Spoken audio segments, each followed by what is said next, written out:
Pacheco chegando. Obrigada, Basília. Deixa eu só, com imagens ao vivo do Pacheco, enquanto ele não começa a falar, só quero protestar que Basília disse, não foi dessa vez, foi sim, arrasou. Basília Rodrigues, obrigada por essa entrevista assim de sopetão, foi ótimo. Vamos ouvir agora então o atual presidente do Senado, Rodrigo Pacheco. Gostaria de informar que em instantes nós vamos nos dirigir ao plenário do Senado Federal para a sessão preparatória que vai escolher o próximo presidente do Senado.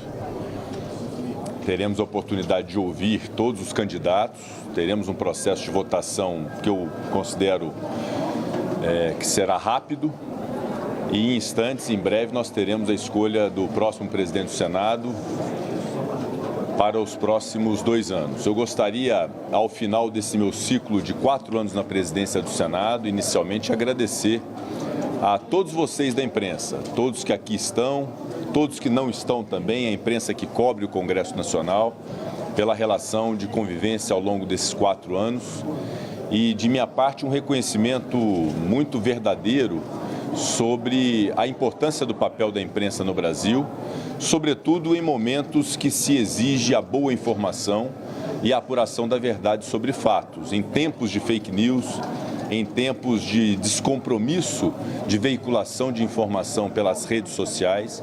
Nunca foi tão importante uma imprensa livre, profissional, cujo trabalho deve ser garantido por todas as instituições. Portanto, esse meu reconhecimento aos profissionais da imprensa, a todos que aqui estão, pelo trabalho desempenhado e pela importância que tem para a República Brasileira e para a nossa democracia. Eu quero fazer um agradecimento também ao Senado Federal como um todo, a todos os senadores e senadoras desta legislatura, também da legislatura passada, da qual eu fui presidente, pelo trabalho desempenhado pelos senadores e senadoras na entrega de diversos projetos transformados em leis, em reformas importantes. Pode-se criticar o Congresso em vários aspectos, mas não se pode criticar em relação à capacidade que tem de fazer entregas e de ter uma produtividade em termos de marcos legislativos e de reformas constitucionais são absolutamente essenciais. Esse reconhecimento deve se dar a todos os senadores e senadoras, inclusive pela confiança que me outorgaram nesses 4 anos, em 2 mandatos como presidente do Senado, para poder dirigir os rumos dessa casa. Um igual reconhecimento e agradecimento àqueles que constituem um pouco da alma do Senado Federal, que são servidores da casa, todos os nossos funcionários que cuidam do nosso dia a dia e a cada realização do Senado Federal, a alma digital de um servidor, seja num pronunciamento feito, seja num projeto de lei apresentado, seja numa missiva estabelecida, num ofício, num atendimento à população. Os servidores são absolutamente essenciais e a todas as instâncias, a diretoria-geral, a consultoria, a secretaria-geral da mesa, os analistas, a polícia legislativa, os nossos terceirizados, enfim, todos os nossos colaboradores, o meu mais absoluto reconhecimento. Quero também fazer um agradecimento à nossa casa-irmã, a Câmara dos Deputados, na pessoa do seu presidente, deputado federal Arthur Lira. A despeito de divergências que são absolutamente normais na democracia, o trato sempre foi muito respeitoso e cordial e conseguimos entregar em conjunto diversos marcos legislativos de interesse do país. Quero também fazer um agradecimento aos outros poderes, ao Poder Executivo, na pessoa do seu presidente Luiz Inácio Lula da Silva e a todos os seus ministros, e também ao Poder Judiciário, na figura do seu chefe de poder, ministro Luiz Roberto Barroso, presidente do Supremo Tribunal Federal. A todas as instituições que colaboraram conosco nesses 4 anos, que foram 4 anos muito marcantes, muito difíceis até em alguns aspectos, mas conseguimos fazer importantes realizações ao longo desses anos.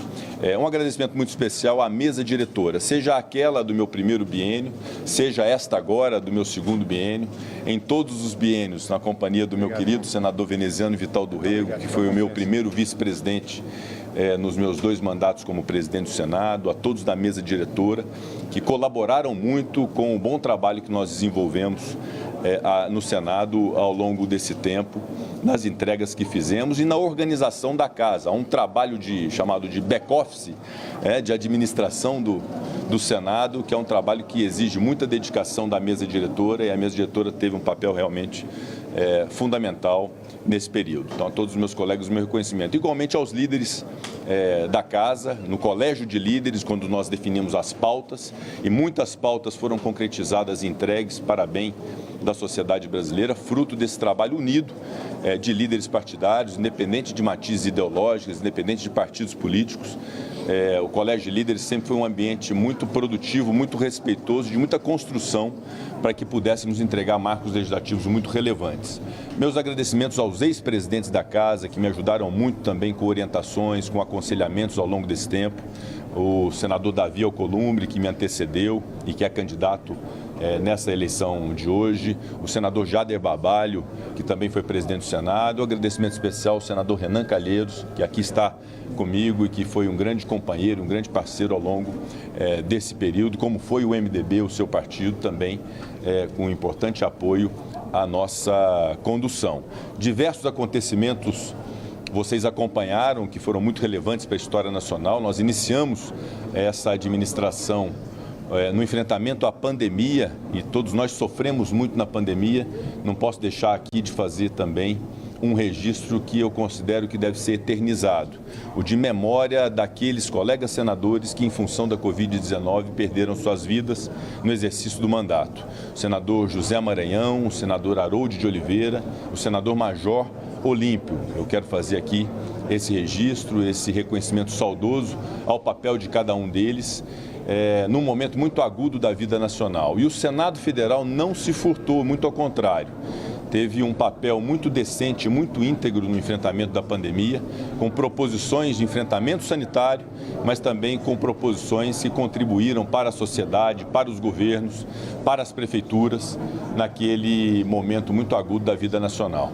E muitas realizações que aconteceram ao longo desse período, como a reforma tributária, o Propag, que é a solução da dívida dos estados, a desoneração da folha de pagamento, que salvou mais de 5 mil municípios no Brasil no momento de muita crise financeira e econômica desses entes federados. E eu considero que de todas essas realizações, todos esses marcos legislativos, que foram muitos, senador Chico, líder Jacques Wagner, eu considero que o que deve mais nos orgulhar nesse período de 4 anos, a todos nós do Senado Federal, o senador Renan Calheiros, senador Veneziano, senador Everton, senador Rogério Carvalho, nosso primeiro secretário, senador Giordano, senador Jacques Wagner, senador Chico, senador Laércio. O que mais deve nos orgulhar, sem dúvida alguma, é a defesa que o Senado fez da democracia no Brasil. A defesa da democracia foi uma tônica que fez com que o Senado se unisse no momento de negacionismo, de ataques antidemocráticos, de negação à obviedade de que a democracia deve ser garantida no Brasil. Eu considero que esse é um legado de todos esses senadores, de mesa diretora anterior, de mesa diretora atual, porque o Senado, de fato, não se furtou de poder garantir que nós tivéssemos respeito às instituições, a busca da harmonia entre os poderes, da separação harmônica desses poderes e a prevalência e a manutenção da democracia no Brasil, com a capacidade que tem a sociedade brasileira de escolher os seus candidatos livremente a cada 4 anos por uma justiça eleitoral que conduz os destinos das eleições e de um povo que cuida dos destinos da nação. Por isso, a defesa da democracia deve ser sempre exaltada e, mais do que nunca, em momentos de certo obscurantismo, de muito negacionismo, momentos até estranhos que nós estamos vivendo no mundo, é muito importante que a política e a sociedade se unam nesse enfrentamento à antidemocracia, para poder fazer prevalecer sempre e de maneira muito intensa a democracia no Brasil, e que não prescinde, evidentemente, ao finalizar, volto ao início, não prescinde de uma imprensa que seja uma imprensa livre, organizada, correta, que busque a informação verdadeira para poder garantir que as nossas instituições sejam preservadas e que a democracia reste inabalada no Brasil. Por isso, os meus agradecimentos. Em instantes nós vamos começar a sessão preparatória e concluímos nossa mesa diretora com um sentimento de dever cumprido e de muitas entregas num balanço muito extenso de produção legislativa e de trabalho em favor de cada um dos estados da Federação e do Brasil como um todo. Estou à disposição para breves perguntas, porque na sequência nós vamos começar e pretendemos começar no horário a nossa sessão preparatória do Senado. Quais devem ser os próximos passos? Você fala do governo de Minas ou de outro ministério, o senhor já foi sondado?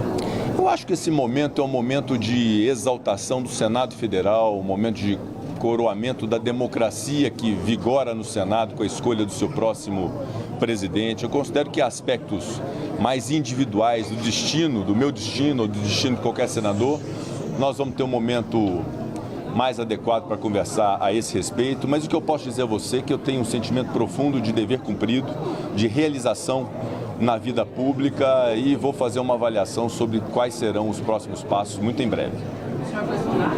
Oi? O senhor foi sondado? Não, eu sei que há muitas lembranças em relação ao meu nome, inclusive da imprensa, acho que mais da imprensa do que do governo, para a ocupação de ministérios e coisa que o vale. Eu fico muito honrado com esse reconhecimento. Ao sair da presidência do Senado, sendo lembrado para posições na República, seja de ministro de Estado, seja de governador do meu estado, como disse o presidente Lula recentemente, isso é motivo, obviamente, de orgulho e de honra para mim. Mas essa é uma avaliação que tem que ser feita ao seu tempo. O momento hoje é um momento de se dar foco e luz ao Senado Federal como instituição, para nós escolhermos em breve o nosso presidente, mais os nossos também membros da mesa diretora, que devem ser escolhidos hoje, sob a condição do presidente que em instantes será eleito.